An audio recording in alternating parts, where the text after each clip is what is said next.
Hello students, welcome back to our channel. আশা করি তোমরা সবাই ভালো আছো। 2026 সালে যারা ফোর্থ সেমিস্টারে পরীক্ষা দিয়েছো বা উচ্চ মাধ্যমিক পরীক্ষা দিয়েছো, এখন রেজাল্টের জন্য তোমরা অধীর আগ্রহে ওয়েট করছো। দেখো, সবচেয়ে বড় বিষয় যেটা তোমরা সবাই জানো যে 14 তারিখে রেজাল্ট পাবলিশ হবে। ওকে, এবার রেজাল্টের জন্য দেখো অনেক সবাই তো যেমন জানো অনেকের মনে অনেক রকম কোয়ারি থাকে, ঠিক আছে। তো ফার্স্ট অফ অল অনেকে না এটাই ভাবছে যে না মার্কশিট কেমন হবে, আমাকে কমেন্ট সেকশনে অনেকে অনেক রকম প্রশ্ন করছে।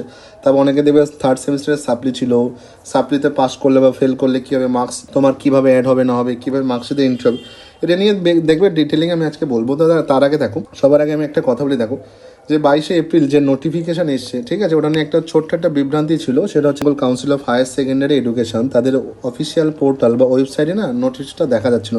এই জন্য পরে দেখবে তারা হচ্ছে তাদের ভেরিফাইড যে ইউটিউব চ্যানেল আছে, ইউটিউব চ্যানেলে তোমার নোটিশটা দেখবে পাবলিকালি দিয়ে দিয়েছিল। ওকে, তার মানে এটা হচ্ছে 100% ঠিক। আর তোমার হচ্ছে 8ই মে হচ্ছে মাধ্যমিকের রেজাল্ট দেবে, তার মানে 14 তারিখে তোমাদের রেজাল্ট দেবে, এটা কিন্তু একদম 100% ঠিক। ওকে, তারপর দেখো সবচেয়ে বড় বিষয় বলি, তোমরা জানো ঐতিহাসিক ব্যাচ গিনিপিক ব্যাচ যাই বলো না কেন নিজেদেরকে, ঠিক আছে। তো তোমাদের দেখো পরীক্ষা হয়েছিল ওই 12ই ফেব্রুয়ারি থেকে তোমার 27শে ফেব্রুয়ারি হয়েছিল। রেজাল্ট 85 ডেসে দিচ্ছে, ঠিক আছে। এগুলো আগে না অনেক কমই, মানে আগে উচ্চ মাধ্যমিকের রেজাল্ট পাবলিশ হতে খুব কম টাইমই লাগতো, মোটামুটি 69 ডেজ 70 ডেজ। গত বছর তোমার 49 ডেজের ভিতরে পাবলিশ হয়ে গেছে। যাই হোক, সেটা বড় বিষয় না। বড় বিষয় যেটা সেটা হচ্ছে প্রথমে জানো প্রাক্তন পর্ষদ সভাপতি যিনি, উনি বলেছিলেন 50 দিনের ভিতর রেজাল্ট দেবেন। তোমাদের রেজাল্ট আগে দেবে, পরীক্ষাটাও আগে হলো। বাট দুর্ভাগ্যের বিষয় হচ্ছে তোমাদের না দিল পড়তে, না ঠিকঠাক হলে প্রিপারেশান নিলে। তারপর তো ফার্স্ট ব্যাচ হলে জানো বইয়ে তো ক্রাইসিস ছিলই। স্টিল এর পরেও না তোমাদের রেজাল্ট দেখবে অনেক পরেই বের করছে, মোটামুটি সব বোর্ডসের পরেই বেরোবে। সিবিএসসি আইসির রেজাল্টও দেখবে বেরিয়ে যাবে মোটামুটি এপ্রিলের শেষের দিকে, উইকে বেরোনোর কথা আছে। দেখবে সবাই রেজাল্ট বের করে দেবে। বাট ওয়েস্ট বেঙ্গল বোর্ড কিন্তু রেজাল্ট দেখলে তো পরীক্ষা সবার আগে নিয়ে নিল, ঠিক আছে। মোটামুটি 27শে ফেব্রুয়ারি সিবিএসসির কথা যদি বলি না, সিবিএসসিতে 27শে ফেব্রুয়ারি কেমিস্ট্রি ছিল প্রবাবলি, ঠিক আছে। 27 বা 28 ওদের মোটামুটি এক্সাম, তখন দুটো এক্সাম সব হয়েছে, ফিজিক্স আর কেমিস্ট্রি। তার ভিতরে দেখবে আমাদের সব এক্সাম শেষ হয়ে গেছিলো। তো এখানে 27শে ফেব্রুয়ারি মানে আমি তো কম্পিউটার অ্যাপ্লিকেশন বা কম্পিউটার সায়েন্স যাদের ছিল তাদের কথাই বললাম। বায়ো যাদের ছিল তাদের মনে প্রবাবলি 24 তারিখের ভিতরে শেষ হয়ে গেছে। যাক, এটা মেন না। মেন ব্যাপার হচ্ছে এবছর 7 লাখ তোমার হচ্ছে 10,000 মতো স্টুডেন্ট পরীক্ষা দিয়েছিল এবছর। কিন্তু দেখো ছাত্রী হচ্ছে বেশি পরিমাণ তোমার পরীক্ষা দিয়েছিল ছাত্রদের তুলনায়, ঠিক আছে। এটাও কিন্তু একটা হিস্ট্রিক্যাল ব্যাপার, ঠিক আছে। এবং রেজাল্ট দেবে 14 তারিখে দেবে, মোটামুটি ওই 10:30টার দিকে প্রেস কনফারেন্স হবে।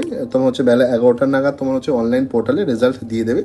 সেখান থেকে দেখো তুমি চাইলে ওয়েবসাইট থেকেও রেজাল্ট দেখতে পারো, অথবা তুমি তোমার চাইলে যদি তুমি ধরো অনেক সময় হয় না যে তোমার ওয়েবসাইটে না তোমার দেখবে নেট প্রবলেম হয়, এই জন্য অ্যাপ্লিকেশনের থ্রু থেকেও চাইলে তুমি দেখতে পারো।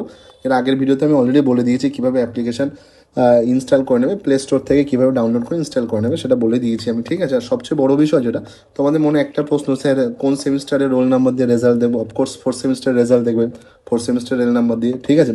তো ফোর্থ সেমিস্টার রোল নাম্বার বা রেজিস্ট্রেশন নাম্বার ব্যবহার করতে হবে, ঠিক আছে। এখানে কিন্তু থার্ড সেমিস্টারে যদি রোল নাম্বার ইউজ করা তাহলে কিন্তু হবে না। ওকে, বলে দিই বারবারই, অনেকে কনফিউজ থাকবে, ঠিক আছে। অনেকে দেখো হয় না প্যানিক অবস্থায়, যাদের রেজাল্ট ভালো হয়েছে তারাও তো দেখো অনেক রকম প্যানিক থাকে, বিভিন্ন জনের বিভিন্ন রকম এক্সপেকটেশন থাকে। কেউ ধরো 25 পাওয়ার জন্য তোমার ধরো প্যানিক করবে, আবার দেবে কেউ পাস করার জন্য করবে। তো এই সময় ভুল না করলে অনেক হয় না, তুমি থার্ড সেমিস্টার ধরো থার্ড সেমিস্টার রেজাল্ট দিয়ে মানে রোল নাম্বার দিয়ে যাচ্ছ, রেজাল্ট আসবে না, তখন কিন্তু তুমি প্যানিকগ্রস্ত হতে পারো, এই জন্য বলে দাও। ওকে, তো মার্কশিট এমনই হবে, তোমার থার্ড সেমিস্টারের মার্কস প্লাস ফোর্থ সেমিস্টারের মার্কস আর প্র্যাকটিক্যাল বা প্রজেক্টের মার্কস, এইভাবে তোমার কেউ টোটাল রেজাল্ট বাউন্ড হবে। ওকে, আর দেখো মার্কশিটে প্রত্যেকটা সেমিস্টারের মার্কস আলাদাভাবে তোমার কী থাকবে, উল্লেখ থাকবে। দেখো থার্ড সেমিস্টার যদি সাপ্লি থাকে তাহলে ভালো করে বোঝো, তুমি যদি সাপ্লি পরীক্ষায় বসার পর যদি পাস করে যাও তো চূড়ান্ত মার্কশিটে উঠে যাবে। আর তুমি যদি পাস না করো তো ফেল করো, তাহলে কিন্তু সেখানে কিন্তু তোমার ফেল হিসেবেই গণ্য হবে আর কি। ওকে, সবচেয়ে বড় বিষয় একটা কথা বলবো, দেখো ভয় করো না, ভরসা রাখো, কারণ দেখো পাশের আর অনেক বেড়েছে। পাশের আর প্রায় 92% কাছাকাছি আছে পাশের আর, ঠিক আছে। সামগ্রিক রেজাল্ট ভালো আছে। বাট হ্যাঁ, এবছর আগেও বলেছি বারবারই বলছি, দেখবে তোমার ওই যে ফার্স্ট ডিভিশনের সংখ্যা অনেক কম, সেকেন্ড ডিভিশন বেশি আছে। হ্যাঁ, অনেকে কিন্তু 400-এর বেশি পেয়েছে, যারা 400-এর বেশি পাবে পাবেই। ভালো স্টুডেন্ট যারা বুঝতেই পারছো তারা 400-এর বেশি পাই, ঠিক আছে। 80% মার্কস পাওয়া খুব একটা বড় ব্যাপার না, আরামসে পাওয়া যায়। বেঙ্গল ইংলিশ আর একটা বায়ো বা তোমার হচ্ছে কম্পিউটার অ্যাপ্লিকেশন, এমন টাইপসের সাবজেক্টে দেবে ভালো 90-র বেশি মার্কস পাওয়া যায়। আর দেন ফিজিক্স কেমিস্ট্রি ম্যাথ এর ভিতর তিনটের ভিতরে যে কোনো দুটোতে মোটামুটি 80%-এর কাছাকাছি রাখলে অনেক মার্কস হয়ে যায়, ঠিক আছে। তো মেন ব্যাপার হচ্ছে 400 যাদের পাওয়ার কথা পেয়ে গেছে, অনেকে থেকে 400 পেয়ে গেছে, যারা একটু বেশি পড়াশোনা করেছে ডেপতে গিয়েছে তারা তো পেয়ে গেছে, ঠিক আছে। এরকম স্টুডেন্ট সে সিলেবাস চেঞ্জ হোক, সে 1 মাস টাইম দিক 2 মাস টাইম দিক করেই নেয়, ঠিক আছে। বাট ওই হয় না মিডল ক্লাস বা মধ্যবিত্ত স্টুডেন্ট যারা, ঠিক আছে, তাদের এবছর না তারাই সবচেয়ে বেশি ক্রাইসিস পড়েছে। আপার লেভেলের স্টুডেন্ট তো 400+ পেয়ে গেছে, বাট হয় না ফার্স্ট ডিভিশনের কাছাকাছি স্টুডেন্ট তারা কিন্তু খুব কম আছে, ঠিক আছে। তো ওই মিডিওকর যে রেজাল্ট সেটা খুব কমই আছে এবছর। সেকেন্ড ডিভিশন থার্ড ডিভিশনের সংখ্যাই বেশি, আর হচ্ছে 400+ বেশি সংখ্যা বেশি। দেখো সবচেয়ে বড় বিষয় একটা, দেখো তুমি যেমন যেমন পরিশ্রম করেছো তেমন ফলই পাবে। বারবারই বলছি, অনেক দেখো এতদিন ধরে দেখো 85 ডেজ নিয়েছে, ঠিক আছে।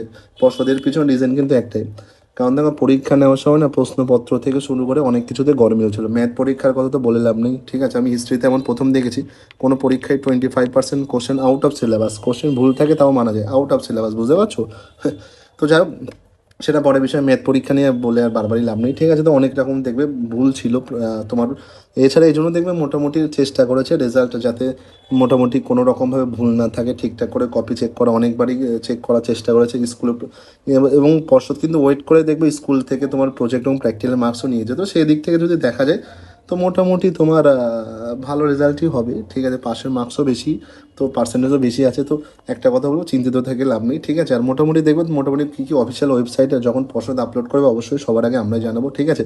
তো সবার আগে আপডেট পেতে চ্যানেলটা সাবস্ক্রাইব করো, ভিডিওটা শেয়ার করো, আর যদি ভিডিওটা ভালো লাগে লাইক করে দিও, বন্ধুদের শেয়ার করে দিও, তারাও প্যানিকগ্রস্ত হবে না, ঠিক আছে। আর যদি তাও কোনো ডাউট থাকে আমাকে কমেন্ট সেকশনে জানিও, সবার কমেন্ট পড়ি আমি, ঠিক আছে। বারবারই বলছি, কোনো রকমের প্যানিক নেওয়ার দরকার নেই, রেজাল্ট ভালো হবে। All the best for your upcoming result. সবাই ভালো থাকো, সুস্থ থাকো।